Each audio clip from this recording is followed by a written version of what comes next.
Welcome in everybody to Gator Talk. Millionaire Trader Alex Jacobs checking in. So guys, we're here to talk about Austin Armstrong, the new defensive coordinator for the Florida Gators. Y'all know, we Gator fans. Y'all know how we is. Man, we live and die Florida Gator football. This mean a lot, boy. You just stepped up to the plate just now. You just stepped up to the plate just now. You don't know what you just stepped into. Man, listen, you finna deal with a high level of scrutiny if you out here fucking up. If you ain't good, the Florida fans gonna let you know this. Everybody talk about the Florida fans. I'm telling you, Austin Armstrong, you happy. Everything, we're happy for you. We're happy that you're here, but you're going to have to come here and prove it. Instantly. Patrick Tony was happy to get the hell out of here. Don't get it twisted. You know, he happy he got a very good job over in Arizona, but he happy to get out of here. He got scrutiny after his first year with none of his players. Like, it was serious. It was serious. These people, which is Floridians or Florida alumni, they serious about the Florida Gators. They're serious about the Florida Gators. So right now, you know, we're happy. We kind of happy because Patrick Tony didn't look great last year. Granted, it wasn't his guys. You know what I'm saying? As a sports guy like myself, I know it wasn't his guys. He had to work with what he had, and he just implemented a new system, a new scheme. And these players wasn't brought in to play this type of scheme. For the real football people, understand that. For the fans, they don't care. Man, you got to produce. You got to come to Florida and produce. We talking about top 5, top 10. Once you start talking about other numbers outside of those numbers, that don't mean nothing. That don't mean nothing. But guys, I'm trying to introduce you guys to Austin Armstrong, which is right here.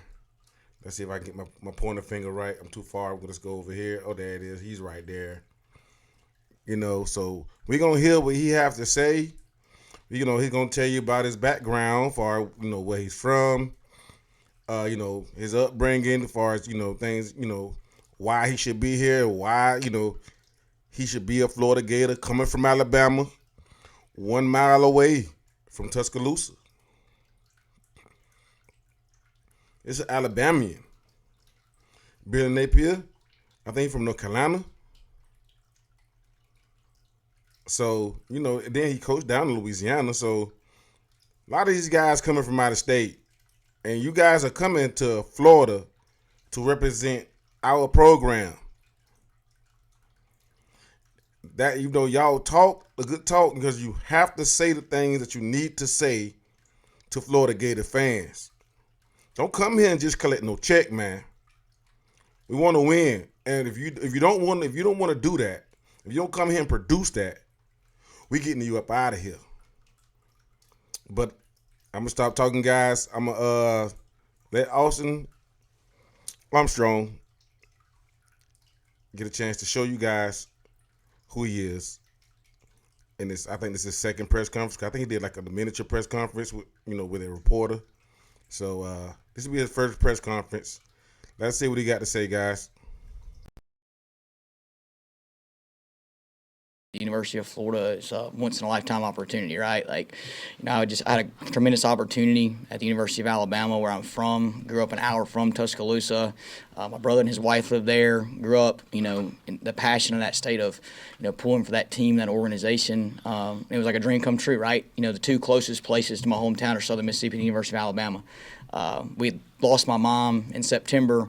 And all that happens for a reason. Next thing you know, you're coaching at Southern Miss in Alabama, too close a place to home, and you think it's all worked out. And then you get the opportunity to come to a place like Florida. You take the job that you had at the University of Alabama to come to a place like Florida. I just didn't think it was going to happen in a month. And so it's been a whirlwind for my wife.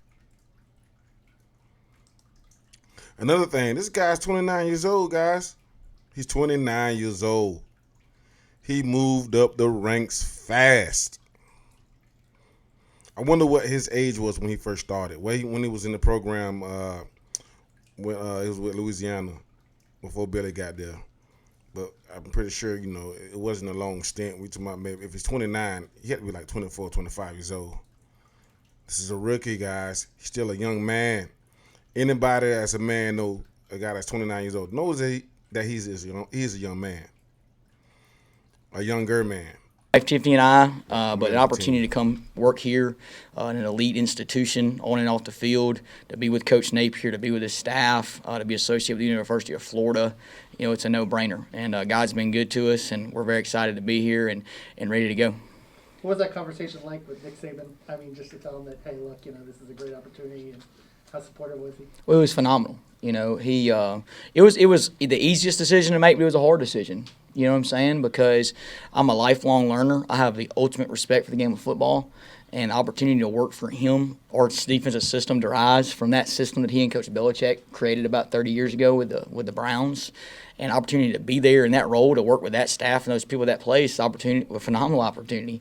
But he was very supportive. That was an intimate conversation that I don't want to go there with, but he was phenomenal. And gave me a lot of good advice, pros and cons. But it was a privilege to be there and a privilege to work there.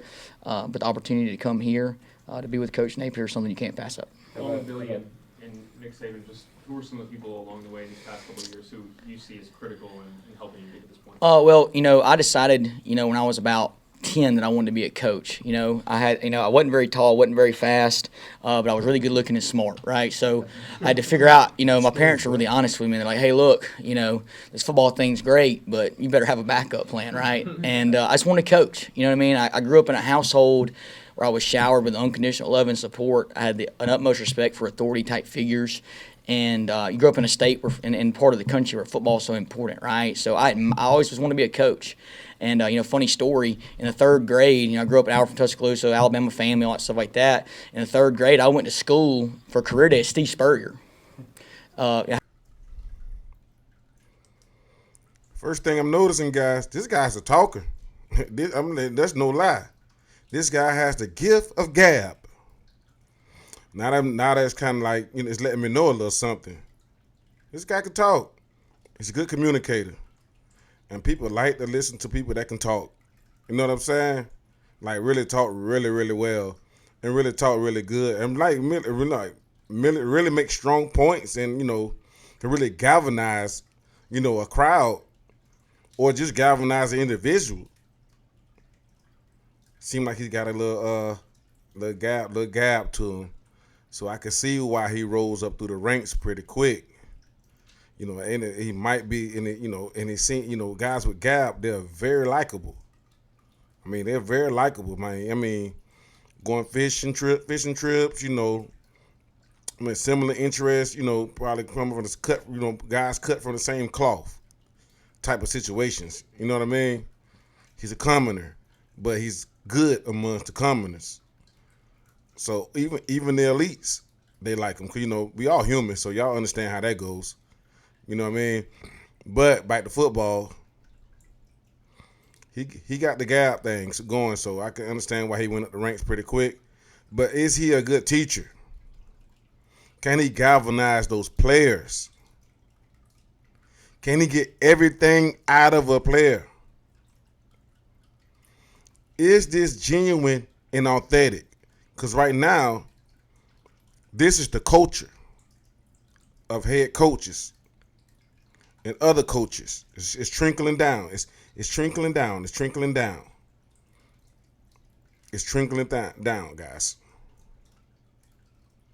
had a visor, everything. Coach Spurrier's the reason I wear a visor. I've always worn one, but he was so different than me from a personality standpoint. But my mom loved Coach Spurrier, and that was a time when we were at their height. That was 2001. So I was like Grossman and Brock Berlin and those guys, and I just fell in love with the Gators. I loved them, right? So, that started it. And then I had a high school coach named Robert Gartman. Won 7 state championships, took us to a state championship my senior year. And then I played for a phenomenal college coach, a guy named Mike Turgott Huntington College. Just won like 8 conference championships there. Learned a lot from him. And then, I got the opportunity to work for Will Hall at West Georgia, then go back with him at Southern Miss. He's probably impacted me the most because we're a lot alike personality-wise, and he gave me the opportunity of a lifetime to be a coordinator at a young age. And he showed that you can be a good person, you can have a family, and do all those things, and still be a tough, hard-nosed football coach, right? And then, him, and obviously Coach Napier, then getting hooked up with Ron Roberts, right? Ron Roberts has got a history of developing coaches. When you look at a list of guys, you got Patrick Toney, you got Pete Golding, you have Carl Scott, you have Dave Aranda. You have DJ Elliott, right? All these guys that Coach Roberts impacted, right? And, I was a GA. I want to add this too, guys. This is the 3rd DC in 3 years. This is the 3rd DC in 3 years. Florida ain't lacking talent.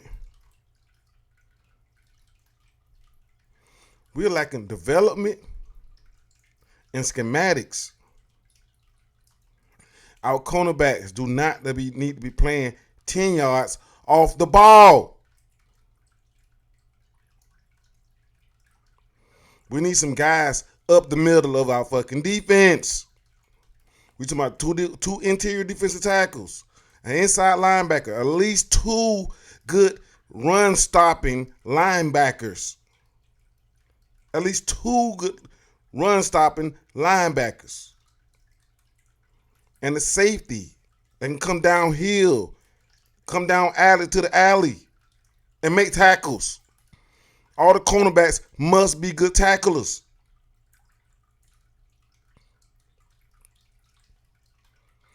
This defense got to pin them ears back and attack.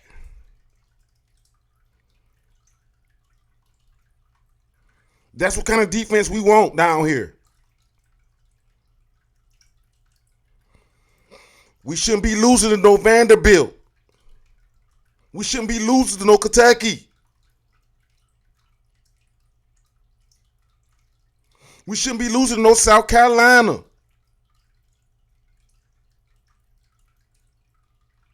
Not with the guys we got. But let me get back to it, guys. At UL Lafayette, and our staff got let go, and Coach Napier kept me. And Coach Roberts got the defense coordinator job. He'd been a head coach for a little bit. Now to go to a position coach coordinator, that's a different set of circumstances, right? So I was there, and he enabled me, empowered me to coach the inside linebacker position and make a lot of the decisions of that, the day-to-day stuff, recruiting and stuff.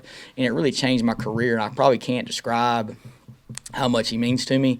And then from there, I got to go to the University of Georgia, right, and work for Coach Smart and Dan Lanning. I was Dan Lanning, head coach of Oregon. Now I was QC his first year as a coordinator. So I had a little run there where I was Will Hall's QC at Louisiana, his first opportunity to be a coordinator. I was Coach Roberts' first GA, his first opportunity to be a Division I coordinator. I was Dan Lanning's, right, and I learned, so much being the guy's right-hand man. And, there at Georgia, Coach Smart, Dan Lanning, Glenn Schumann, right? I learned there, how to run a defensive system from a year-round standpoint, right? And then, from Coach Roberts, learned a lot of the football that we do associated with that. And then, getting the opportunity to go back to Louisiana and working with Coach Toney, who I think is one of the better football coaches and people in this profession. And, and then a chance to go to Alabama, right? So, to be 29 years old, the people that God has put in our life and helped, one quality that I've learned is to shut up and listen to people smarter than you. And they've all helped me and given me opportunities to contribute, and I've just tried to make the most out of it and been very, very fortunate. There's probably a lot more people deserving that have worked really hard in this profession, but we'll certainly take it. I'm sorry, back up a second. Steve Spurrier, was that your 3rd grade? No. I went as Steve Spurrier. You went as Steve Yeah, Spurrier. I had an orange Ralph Lauren polo, a blue visor that I bought at Hat Shack. It was awesome. Yeah, everybody was mean that day. People weren't nice. How do you go into this? Sauce? How's your visor talk? Well, you'll have to ask the film guys, but it's been all right so far. Okay. People in Hattiesburg use the word enable and empower, and they say that's what you do with your players. Talk about that. Well, I got into coaching because I wanted to help young people to become positive contributors to society, right? And I'm going to coach our guys, right? But I don't think you can coach a player until you have a relationship with them. So that's kind of been hard for me during this transition of, you just go straight into it. And I'm trying to meet everybody. I'm meeting the new staff and stuff like that because my main objective is to take each individual on our team and make them the best version of themselves, right? Because if the individual is great, we're going to have collective success. And we all benefit from that. And if we have collective success, each individual benefits from that, And I try to be very personal with them because I don't think you can push people to be the best they can unless they know you're coming from a place of love. And when you have a real relationship with somebody, it's going to be up and down. It's not going to be perfect, right? There's going to be some days that they're tired of me, and truth be known, some days I'm tired of them. But if they know that I respect them, they respect me, we communicate with each other, and we trust each other, you can do that. And I think when you let someone know that you believe in them and you love them, that they're going to have the vulnerability to do the things it takes to be successful. Because to be successful, you got to be in vulnerable positions. You got to fail. You got to get back up off the mat, and that's what I try to do. And that's why I got into coaching because so many people did that for me. How would you describe your philosophy of bringing pressure? I mean, your sack numbers at Southern Miss were really good. One, we had really good players there, right? Two, we're very, very multiple. We base, out of a 3-3-5 per se, but we're really a 4-2 because that's what modern football is. I see here's a guy that can say all the right things. Right now, you ain't played no games yet, dog. You ain't played no games yet. You better know what you just walked yourself into. I hope he know what he just walked himself into, man. Man, this Gator dungeon, this Gator pit, this swamp down here, these people down here in Florida, man, you think the swamp be going crazy for no reason? Man, these Gator fans is about that life. Man, one thing about these talkers, man, they everything sound good. They know how to say everything right. He's a Steve Spurrier fan.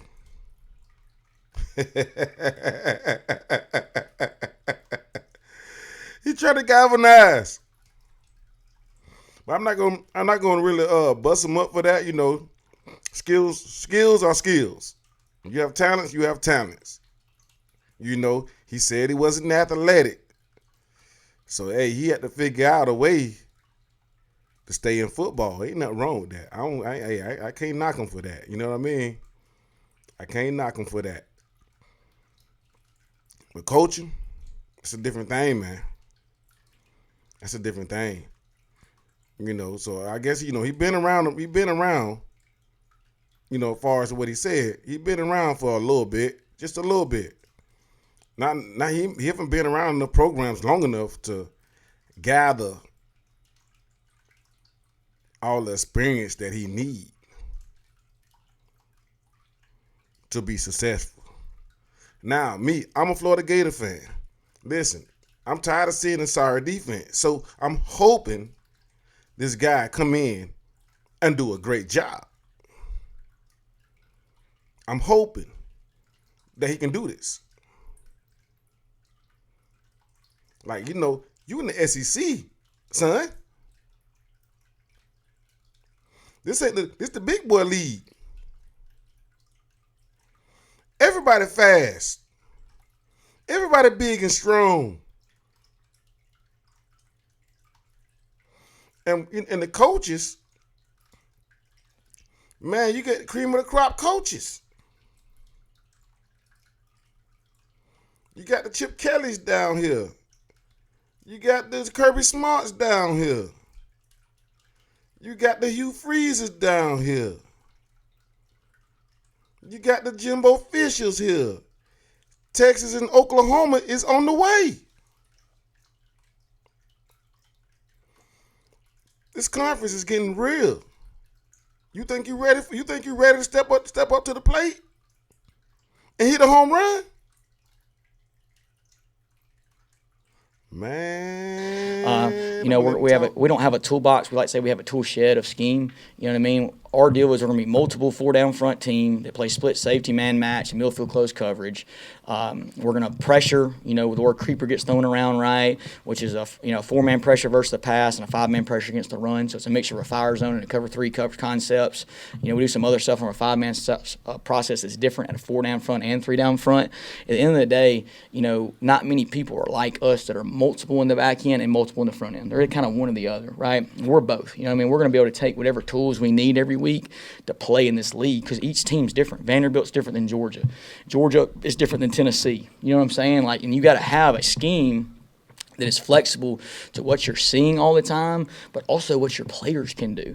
I can't come in here and say, hey, we're going to be a 4-man front middle field close team. That's crazy. You know what I'm saying? But we have the ability to play each week the way we need to play to win.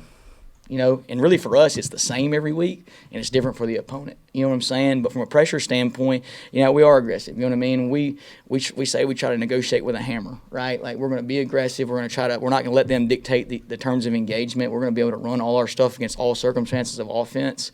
We feel like we have a good run pressure philosophy and relative to the pass game. With your familiarity with Ron and with PT, has it been kind of a seamless transition? I'm sure the language and a lot of the schemes are what these guys who were here last year are used to.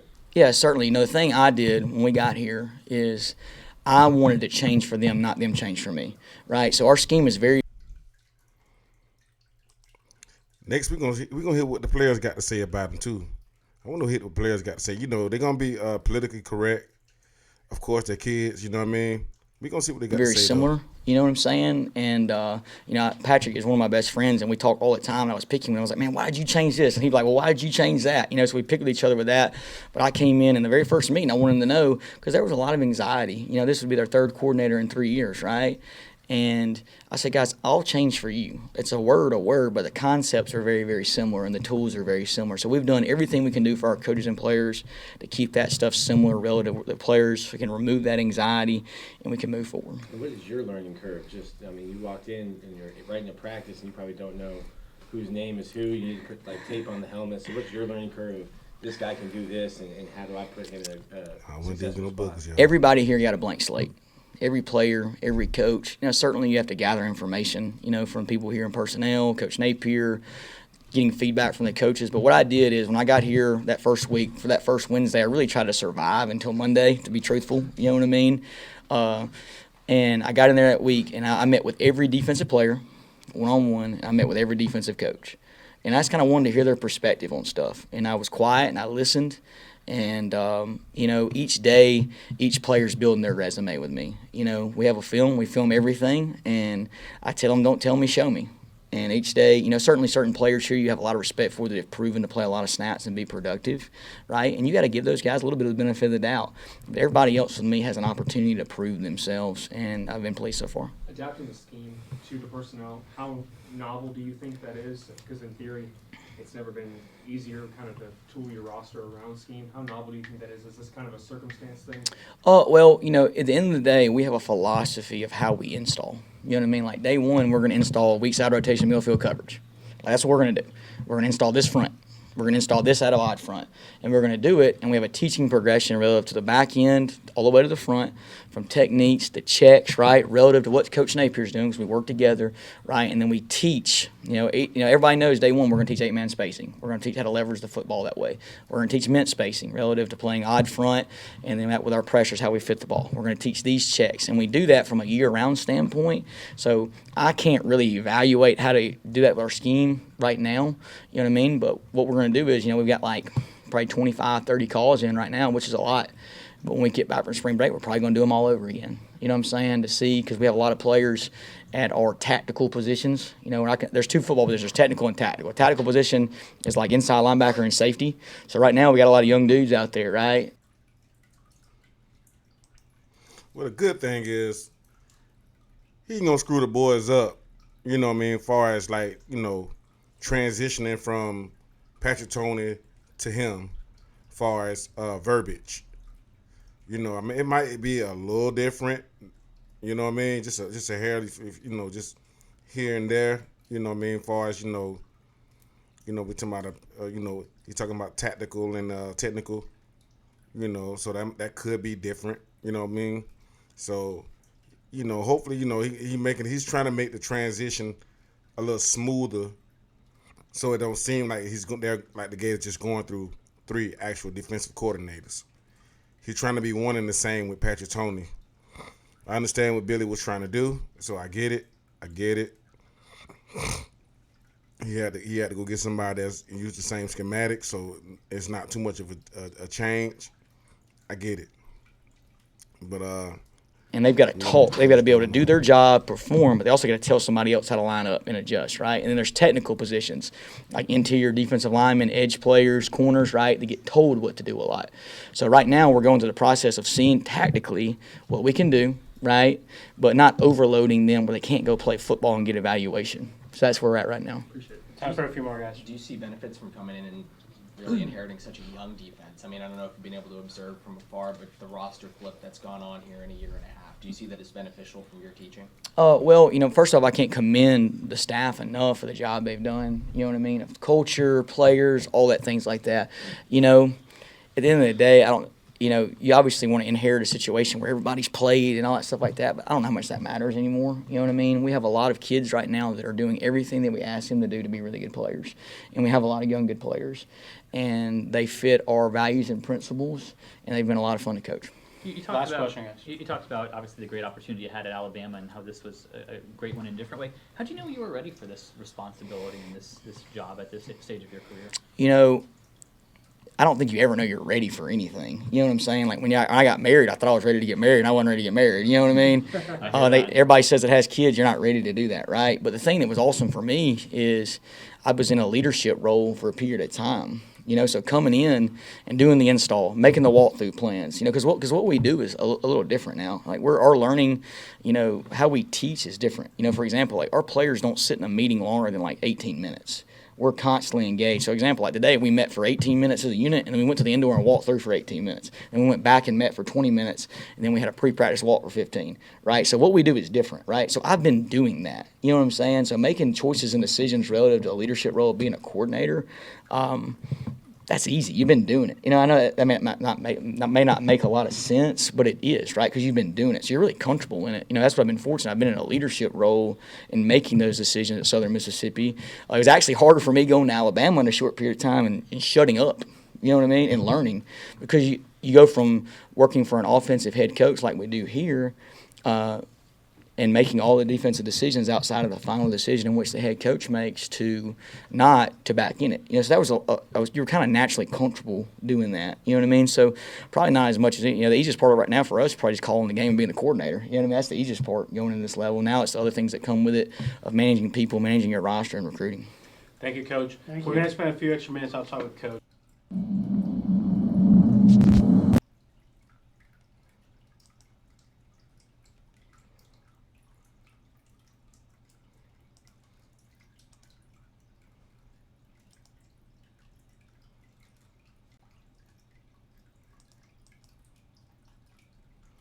All right, guys.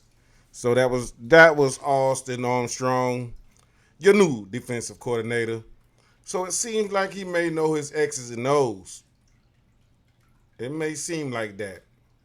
I mean, you should, as a coordinator, and understand what the process is of organizing all the coaches and all the players. We talking about game day and practices. I'm talking about walkthroughs and in the classroom. And then taking it from the classroom to the field. And then from the practice field to the game field. Can he get that process down? Can he get these guys to play like a top 10 defense or a top 5 defense? Or do we even have the guys to do so? And that's another thing. Is this guy a good recruiter? He has no experience in that field, guys. Same with Patrick Toney. They have no experience in recruiting. minimum 5 years. We already know this was a quick rise. Or we'll go over here, quick rise to the top. So the people liked him and the things he said. But they like this work ethic as well. But what kind of results he got? Now we go back and look at only thing we can go to really look at is the Southern Miss statistics from when he got there and what changed from that point on. I haven't pulled up his numbers, but I'm pretty sure, if I remember, I read a few articles. There were improvements from year to year. So, players do have to get acclimated in the system. And some players, most of the time you have guys for a couple of years before they even hit the field. I give them, plenty time to learn the scheme and schematics of the defense and understand what they're supposed to do when they get on the field. But that's your new defensive coordinator, guys. I'm Millionaire Trader Alex. It's all about the orange and blue.